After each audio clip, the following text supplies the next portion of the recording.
everyone. On behalf of Solution Box, me, Pratik Kaushik, the moderator, welcomes you to this YouTube version of e-meeting held on 12th May 2020. And the topic is labor laws and related issues due to COVID-19. Every one of you, or most of you, must be in a fix, confused, and must be looking for an expert advice on this matter. Undoubtedly, this is a burning issue of the time and needs proper attention. We hope after this session, we'll be able to help yourself in a better way. At the end of this session, we request you to please fill the feedback form. A link of the same is in the description below. Today, this session will cover following meeting points, which is company brief, a little brief of Solution Box, me, and our today's presenter, agenda, today's agenda in the forms of questions and answer. Yes, it's going to help you and it's going to be very interesting, believe me. Event chronology. By event chronology, we mean COVID-19, how things took place. Media digest, a short discussion about what media says. Fifth, discussion about the agenda. Yes, the prime topic you all must be waiting for. Health and safety compliances in order to restart the factories and offices. Number 7, the benefits of Pradhan Mantri Garib Kalyan Yojana. Yes, the cake of the day. 8th, action plan, what you as an individual and company may do. Number 9, legal liabilities. By legal liabilities, we mean what covers overall objective and where it leads in case of failure. Number 10, vote of thanks. Coming to company's brief, Solution Box is a consulting firm dedicated to business management, human resource consulting. Solution Box serves leading businesses, MNCs, MSCs, SMEs, and known for trust, reliability, expert team, and professionalism. We focus on quality services by improving the performance capabilities and bottom line of our client organizations. Over the course of our journey, we have built an organization uniquely equipped to accomplish this task and help our clients to bring improvements to their businesses with a perfect human touch. Solution Box had been rewarded recently as 10 best startups in Jaipur 2009 and first in our category by Silicon India and India and USA based popular magazines. The profile links and listing of our reward is mentioned for your perusal.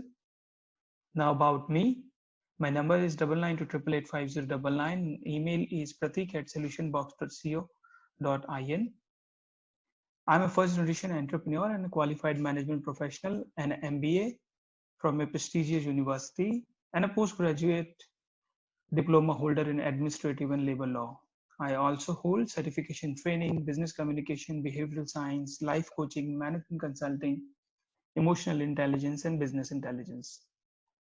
After completing my graduation in 2005, I've been working since then and have gained experience in HR management and consulting. This brings significant maturity and expertise to me as intensive national international exposure in general HR operations, organization development, business development strategy, management in various challenging work environments in industries like education, health and fitness, gems and jewelry, IT, sourcing, FMCG, mining and mining services, SMEs, and manufacturing.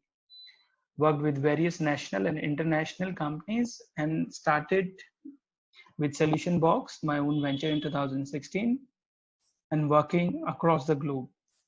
A few of the rewards are, we are a member of ISTD, that is Indian Society for Training and Development, which is recognized by Ministry of HRD, Government of India, an ex-BNI member. I have been rewarded by Amity University, Jaipur as mentor to startups, rewarded by 10 best startups in Jaipur 2019 by Silicon India, a USA India-based magazine, and invited by IIT Jodhpur as distinguished personality in the field of startups.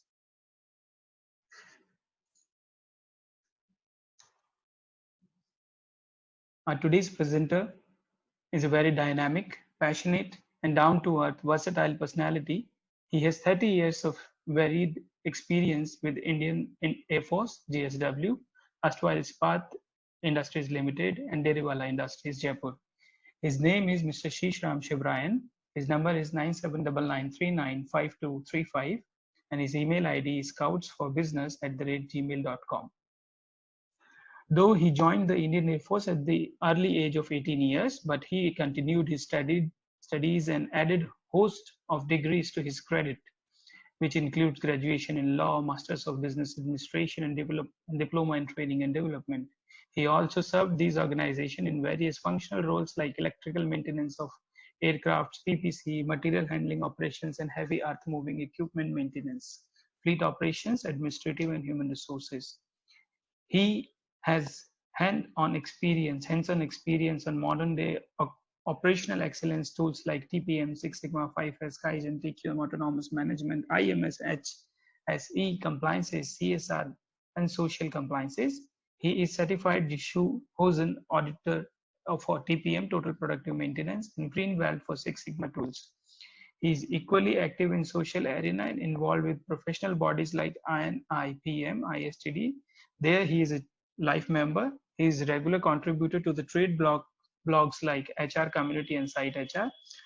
Also been part of panel discussion on labor laws on DD Rajasthan in their regular program Kanun Ki Baatein. Recently acquired a third-party certification for career development facilitator as career mentor for new generation student as well as mid-career mentoring for the youth.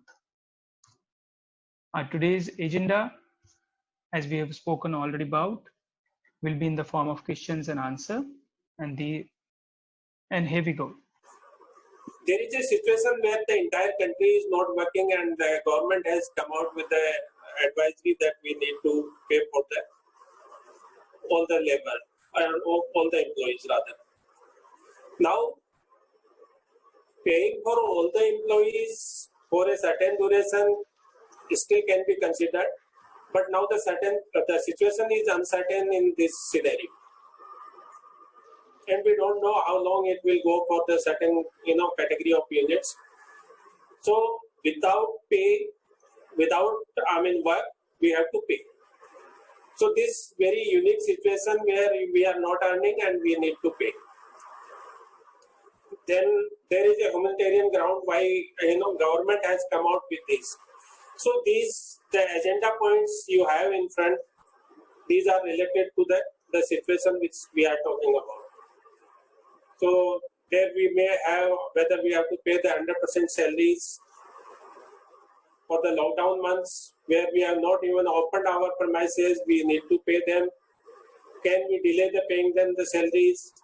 Can we defer or deduct the salaries?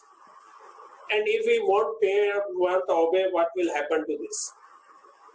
So likewise, these are the situations, questions coming in our mind, and which we are struggling. Everybody is struggling. So over the period, we will see what are the answers to these questions. Pratik, next slide.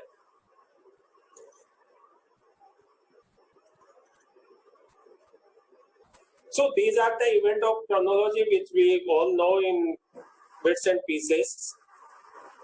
Here, if we see there are certain things has happened. Firstly, the WHO, which has declared this as a pandemic, and that was on the 30th of January. Then, Medical Health and Welfare Department of Rajasthan came out with the certain regulations where we put in certain restrictions. Then on 20th March, there is the Ministry and Labour Employment Government of India. They issued a letter to the different states and union territories. Then PMO, Prime Minister himself is requested for voluntary curfew on 22nd of March, which was on Sunday. And then Rajasthan, of course, from Monday, we went into the lockdown. But all India lockdown happened on 25th of March. So now, till that time, there was some advisory and then verbal request for paying to all the employees of yours, not to deduct the salaries. So a kind of the worker exodus will not happen during these lockdowns. But subsequently, when the entire country was under lockdown, and on 26th, 27th, or 28th, there was a major migrant workers movement. And then government realized that they need to give some assurance to these people, so they should not migrate to their native places. And then came out that order, which is now it is bone of contention for the entire country. The MHA, Ministry of Home Affairs, which is again a disaster management executive committee, the chief secretary of Home Ministry is a disaster management executive committee's chairman. So he issued a guidelines under the invoking the Disaster Management Act 2005, and then we'll talk about the particular provisions of that order. Can you reduce the size? This thing.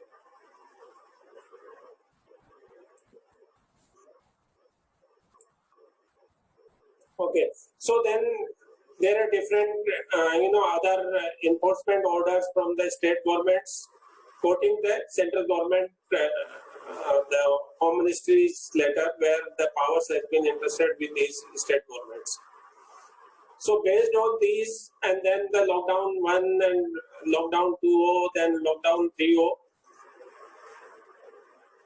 Is it not audible? I just.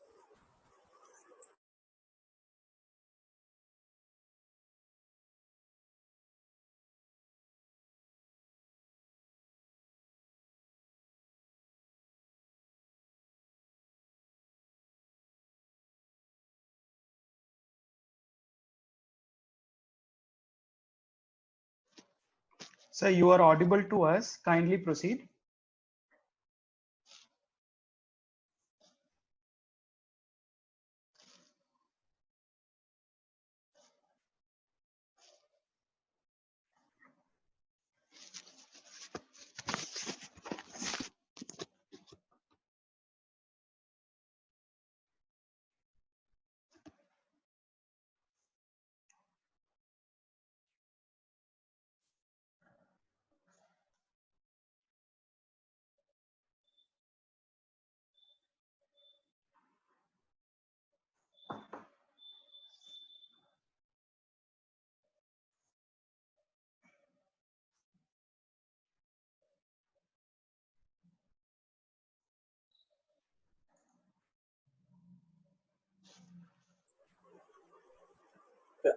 Thank you, Pratik.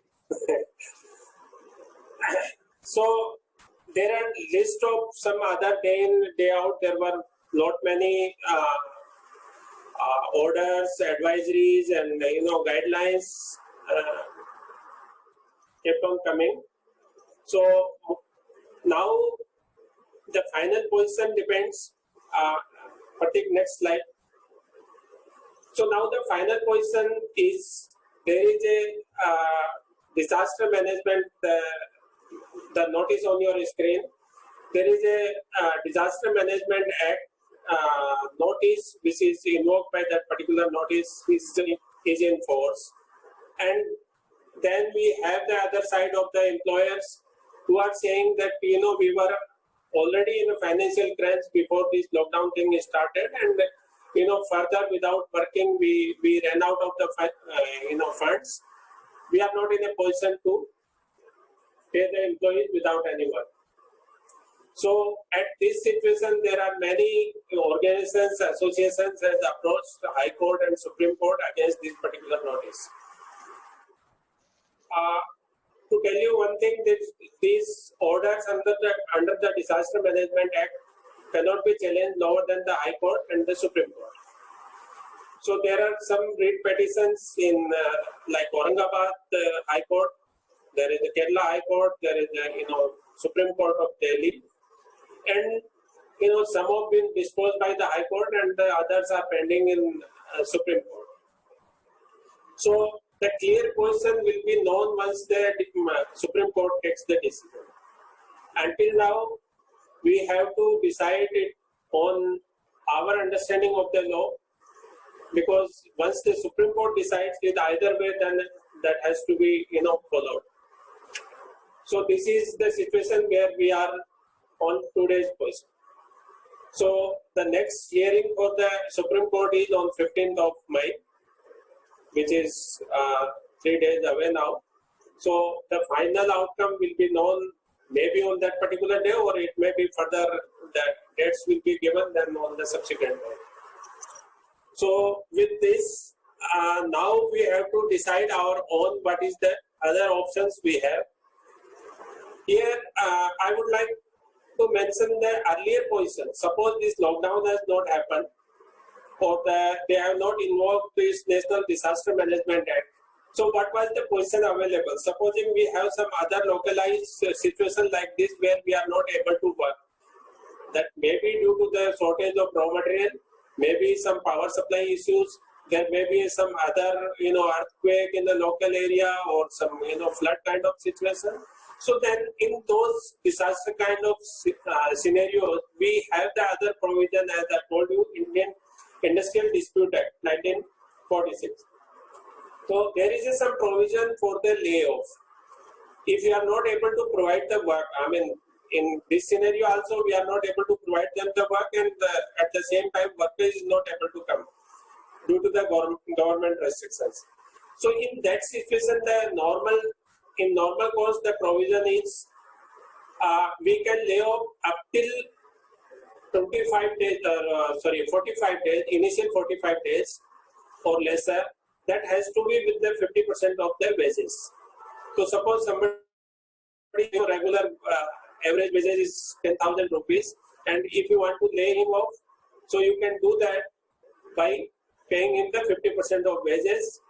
In Rajasthan, if you have less than 300 employees, you need not to take the prior permission.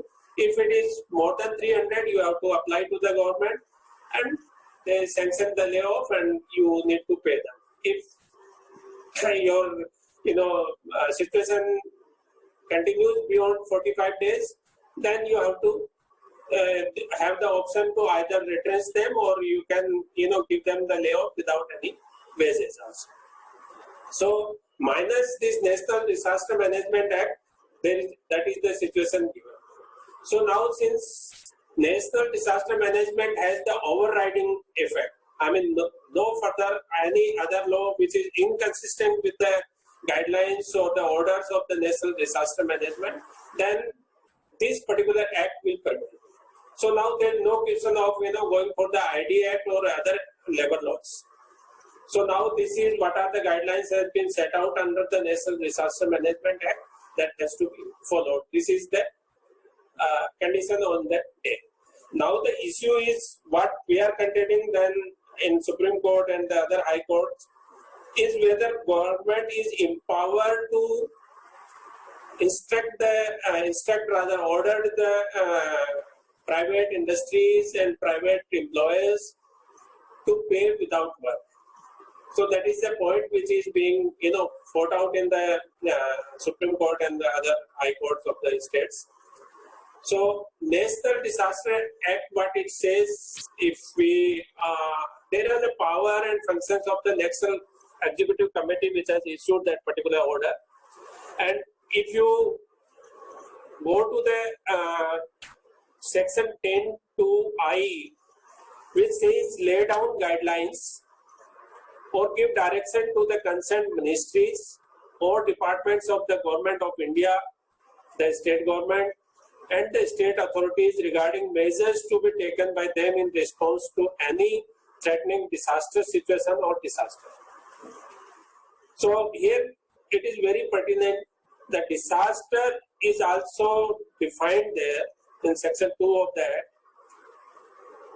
Any pandemic or epidemic is not included there because we have the separate law regarding the Epidemic Disease Act, which is 1897, very old act. Probably it was during the plague time, during the English rule, and we carried on with that act. And recently, Rajasthan government has brought in the new ordinance repealing that particular act. So state governments are empowered for the particular act which deals with the penal handling. Now coming back to these are the provisions where there are clarity is not there and this is being fought into. Now leaving this background, we'll come to our situation where we have to deal with. Next slide. So now the media digest, you must be knowing, the same paper, someday some paper says, okay, you are not liable to pay the wages. There will be tomorrow another article which says, no, you have to pay, otherwise there will be a 2 years imprisonment. Then there will be some guidelines from some law house saying, dealing with all the questions, answers, FAQs, and then they say, oh, you can do this and you have to do. So instead of giving you the clear direction, it will, further confuse you rather than giving the solution. So now we'll come to our agenda point where we'll go for one by one what we need to do. So let's take the first point, which is reads, should all the employees, whether staff and workers, blue collar and the white collar, at all level be paid the 100% of their salaries? So the Disaster DMA Act, for brevity I will call it a DMA Act. DMA Act doesn't differentiate. It uses the word worker. So worker for all purpose it is not defined in any of the labor laws. So we have to take it is applicable to both the staff and the workers, both the categories, whether blue collar or white collar. But here I would like to suggest that yesterday there was a meeting with the labor commissioner, e-meeting yesterday with the CIA, and they given a clear hint that the people who are drawing salary more than 21,000, or those who are out of the preview of the ESIC and PAF, you can always pay them a sustenance allowance instead of full wages. And the chief secretary, rather labor secretary, himself has given this assurance that they will not be pursuing this if it is done for the higher salaried person. So, which is since he has said in front of the entire employer population, so let's take it on the face of it. So you are free to pay 50% or sustenance allowance, whatever the level you call it a sustenance allowance. So in particular category where there are more than 21,000, you can always have the liberty to do that. I think the labor department will not be behind you for that. But for workers, they are still maintaining that whatever the Supreme Court decision comes, that has to be done. Next question is, what if we do not pay the salaries of lockdown months? See, the provisions are very different for DMA Act provisions. It statement says any violation of the guidelines given by the DMA Act. Previous slide, back to the previous slide. Any guidelines given and which is violated, there is a provision of 2 months of imprisonment. It doesn't talk about some financial, because the act is made for some different purposes. Since the guidelines are issued under that act, so we have to, time being, we have to accept this, that the provision is for non-violation of the conditions will be 2 years of imprisonment. Should we delay in paying the salaries? Very interestingly, the next question also partly it says that can we defer the salaries. So there was a case in Kerala High Court which has ruled out paying the salaries on the later date. So again, as of now, the situation is that you can't delay the salaries, you can't defer the salaries, and rather deduction is again not a, because the act itself, rather the order itself says you can't deduct the salary. So both these questions, deferring and deducting, both will not be possible if we go by the DMA Act notice. Now, you must be hearing here a lot of news, the so and so firm, Reliance, Bajaj Auto, and then not many other companies are doing. So let's understand the difference here. Voluntary, if you have the union, and if you do not have the union, if you have the consent of your people, voluntary, any deduction can be accepted by your employees. So, but you have to take the consent in writing and make sure nobody approaches to the authorities for against this. So you can defer the wages, you can deduct the wages. Everything is possible if it is voluntary with your employees. So here my strong advice to you, if you can talk to your people, you can get them to agree on lesser salary or some deduction, percentage deduction, or converting the fixed wages into some performance linked wages or variable wages. You are at liberty to do with your employees. And in the given situation, I believe that is the best approach, where you talk to your people. If you have the larger organization, talk to the functional heads, and further let them talk to their employees and get your employees to agree on your situation, that okay, paying the 100% wages in this tough scenario will not be possible, so we'll settle for this. There you can agree that, get them agree on deferment also, deductions also, or permanent deductions also. So nobody will come in between if you have the voluntary arrangements.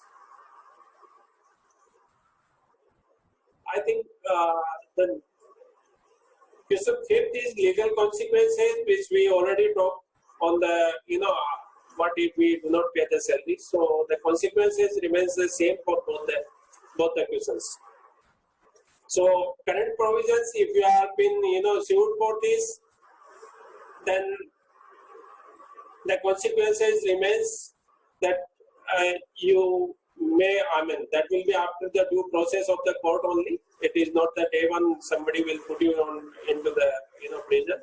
But if the court decides against you, then the chances that you may get imprisonment for 2 years.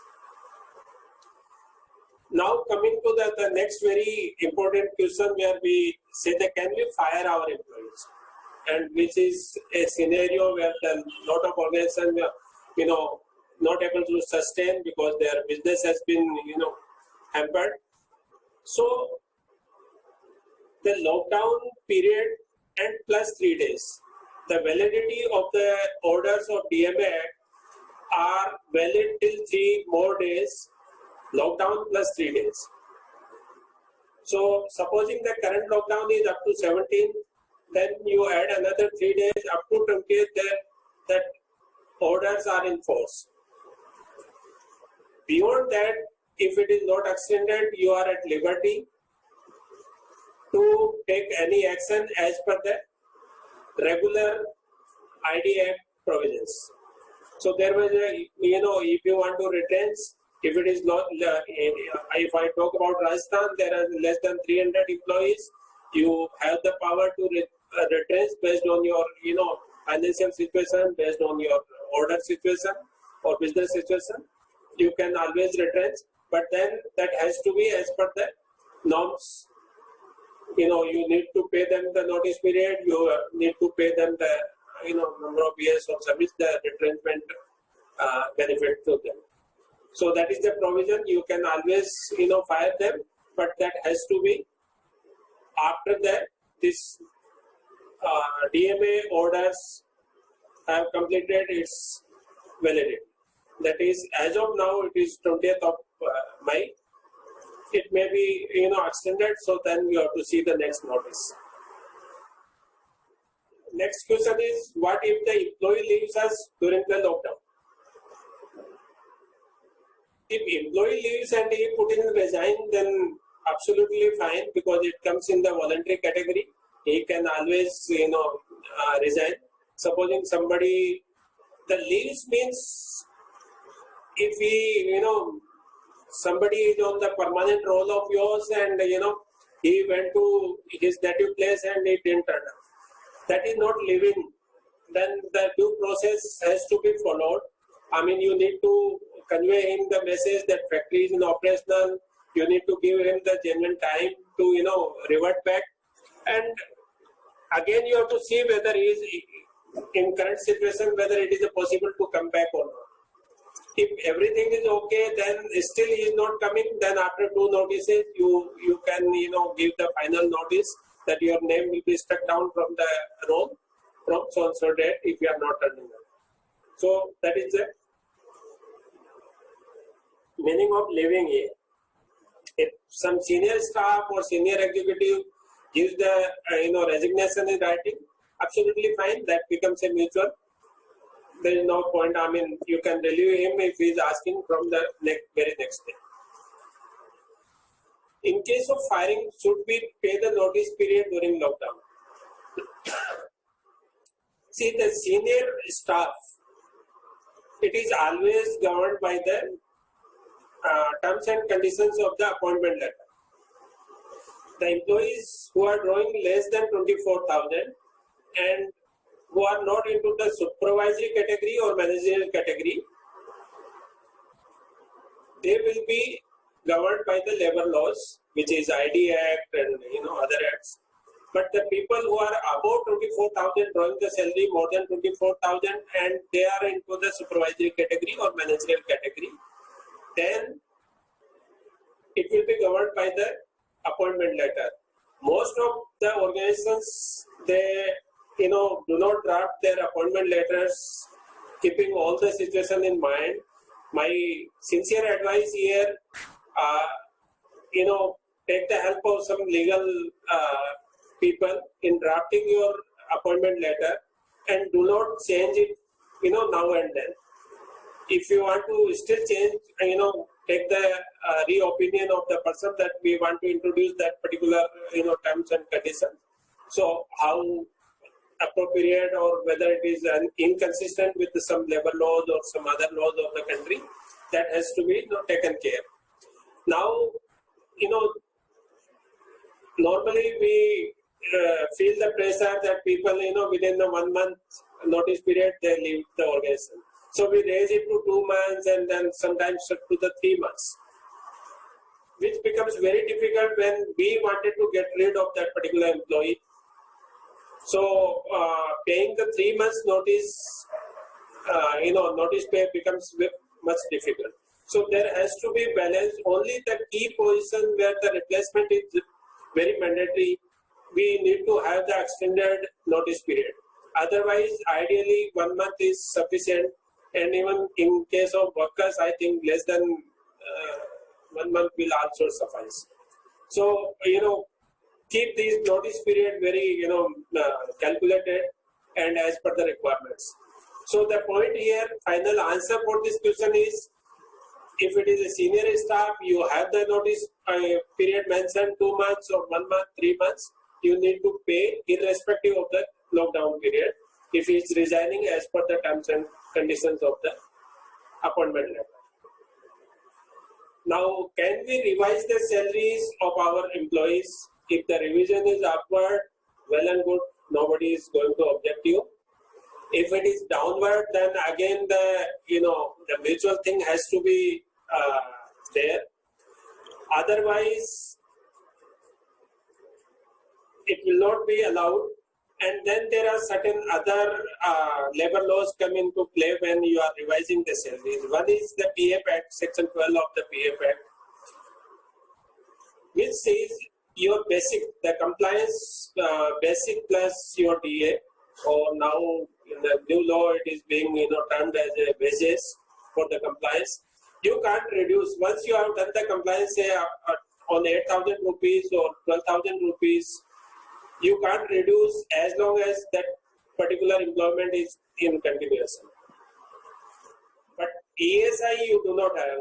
So now if you want to reduce it legally, you need not to reduce the basic salary or the wages under PF Act, but you can reduce the other allowances, provided your employee agrees. And hopefully during these times, your employees will agree. So, but again, there should be a mutual consent. If you have the union, be very particular. I mean, discussing with them, take them into confidence. Otherwise, that will be a bigger issue. Can we call back the workers from the same city, district, and other state? Yeah, yesterday only there is some circular on this. So now you can call the people from other districts also, and even from the some states also, but that will require some passes, some permissions. From the within Rajasthan, you can call the people from anywhere now, other than the curfew or containment area. But from other state, there is a designated officer in the labor department. You have to approach. If your worker are willing to come back, then you have to apply for the passes, and that will be, they will talk to the counter authority in that particular state, and it will be allowed. You need to give the reason for this. Otherwise, Rajasthan has got the reverse migration of around double the people who have migrated from this place. So if you can look for those skills on those people, then you can always recruit the new people. If your people are not able to come back, or if they are not willing to come back. So yesterday only there were some guidelines. You can go through this. What are the workplace compliances? So now this is we'll come to the next slide. I'll say whatever the Pratik, next slide. So now we are supposing reopening our premises, whether it is a factory or offices. I have seen, there are many factories who have started working for last 10-12 days, and I see the casual approach on the part of workers and even some of the employers. See, nothing happens but if somebody found in your premises, then everything will become further more important, and you are responsible as a owner or as a HR manager or as a compliance manager. It is your duty to ensure these things. So first and foremost thing is the social distancing, not only in the workplace, but in the place how they are commuting. If it is a motorbike, then they that has to be one person. If it is a bus or something, then that has to be with the 50% of capacity or 40% of the capacity. And even this workplace also, some labor intensive units, the place was not so open. So we have to decongest those places and ensure that no people are sitting less than 1 meter of distance among themselves. PPEs, we need to provide the appropriate PPEs, which is of course mask or face shield. Then we have to while entry and exit, the sanitize, those sanitization has to take place. Workplace, the common area like regular the touching place like railings, windows, handles of the door handles, and other area where like corridors where we usually the most of the workers, like bathroom taps and other common places. That has to be sanitized 2-3 times in a day, and the soaps and liquid soaps, everything has to be ensured. The temperature while entering, we need to monitor. There are thermal meters, which is thermometer, which is available in 3,000-4,000 rupees. So that has to be checked while entering. And anybody found with influenza-like symptoms or COVID-like symptoms, that has to be reported to the nearest hospital. If the hospital feels that it is beyond, it may happen that it is a COVID kind of thing, they will refer them to the COVID hospital. So some testing will take place. So if you have anybody which is having these kind of symptoms, kindly do not keep them with you. Send them to the nearest hospital. Let the medical authority decide. And if we feel that it may be a common flu or maybe regular cold, and it turns out to be a COVID subsequently, then it will be a bigger problem for you. The one more thing which I think we included one template for this in this particular, you can modify, which is not some phrase declaration form.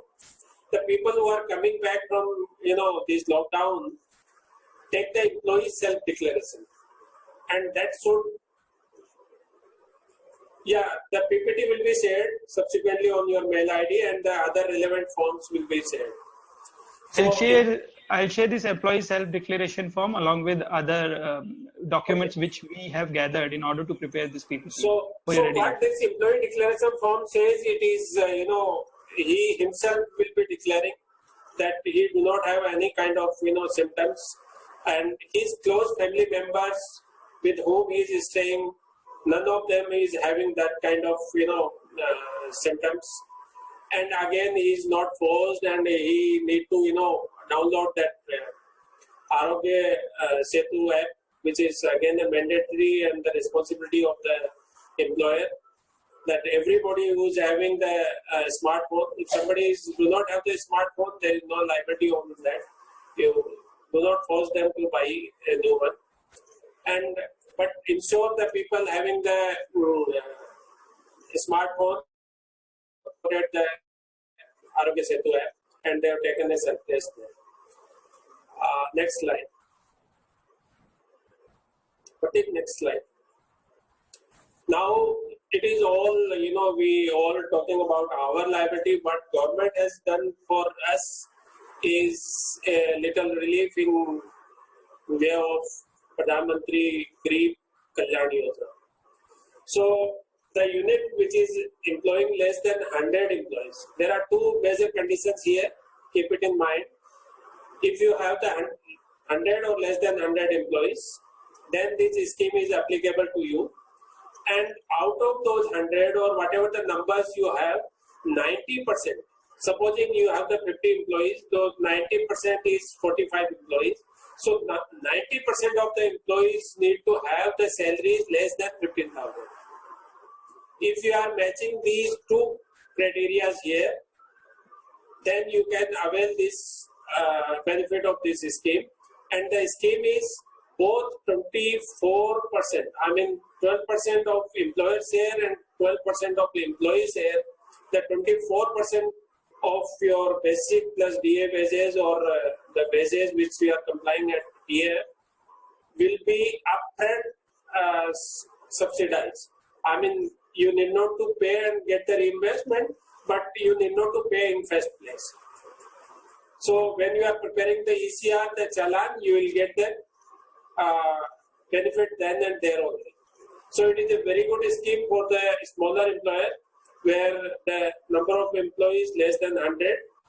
If for one or two people are not falling into that particular category, so you can adjust for the month, but you have to fill in the challan before 15th of this month for the month of March. This will be available for 3 months. So March, they have extended the date up till May. So you have to submit your ECR by 15th of this month. So make sure if your organization is falling into this category, you need to submit the ECR by 15th of this month. So next slide, I think it is for the process only. Now, since we are running out of time, Pratik, you want to take any further question? Thank you, sir. We have received a question which says that is it possible that the company can deny to pay the salary of an employee by 100%? By 100% means no salary to him. Yes, no salary to him.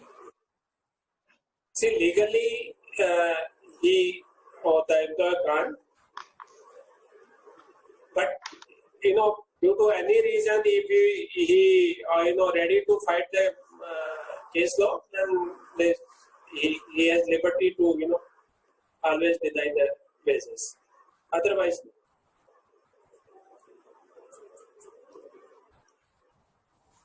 Hello, Prateek?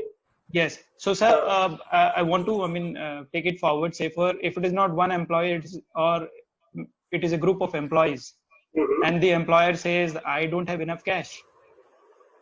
How to proceed further? See, do not have cash. Again, these are the situations. Then he can pay some amount, and then so here willingness of the employer is matters. By saying that he do not have the cash, because one more the government has done, if you have the OD accounts, the organization OD account, the OD limit has been increased by 10% in all the banks, apart from some subsidies on the interest rate. So there is a enhancement of the OD limit by 10%. So you can't say that you do not have the cash. Yeah, you pay them the part, and then subsequently you have to show the willingness that you on subsequent date you can pay them. But if you are flatly refusing on saying this, then the worker, where he will go? Definitely he will contact it and will report to the DM. Here I want to tell you one more thing. The reporting authority here is not the labor department initially. It will go to the district DM, and district DM is the authority under the DMA Act. So the complaint, the helpline number which is been circulated will go to the district collector, and district collector assigns the complaint to the concerned department. That is, one is the labor department, the other one is the concerned police station. So you will find the very next day police will come to your place. It may be a factory, or maybe if your residence is known to them, they will come to your place. So you need to show the willingness that okay, I do not have the cash right now. I paid them 1,000 rupees, 5,000 rupees, 10,000 rupees, and then the rest, as and when the situation improves, I'll pay. But flatly saying I can't pay will lead into something else. So my sincere Agree with advice, your point, sir. My sincere advice here to not to say flatly refuse that. Yes, we have already taken it up in one of our questions, wherein the question was, can we deduct the salary or defer the payment? Same. So you have already answered it. See here, the mutual consent is more important. My entire emphasis will be on the mutual consent of the employees. If it is senior, everybody understands the situation now. Talk to them, show your, open chest that this is the problem with us, and you need to cooperate with us, and we'll work together in the due process, because they do not have the much of the options. There is no jobs available now. Everybody is trying to retrench the people. So let's have a human face here, and pay them some amount, however small it may be within your capacity, and then and you can always, if you are bank transferring, you can always say part salary, so that will save you on some legal license if at all it takes place. Next. These are the 3 acts we talked about, which is Rajasthan, they have not even passed, now it is an ordinance. So all the social distancing, that containment area, then putting the mask, everything has been listed down in this particular act. And as of now, no labor law in force. That will come only after this DMA orders will be lifted, or rather they will be out of force.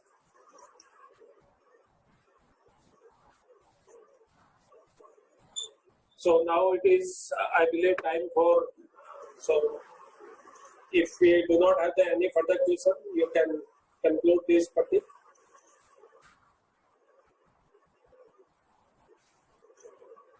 Hello, Pratik. Thank you so much, sir. Thank you so much for your precious time. And I thank everyone for participating.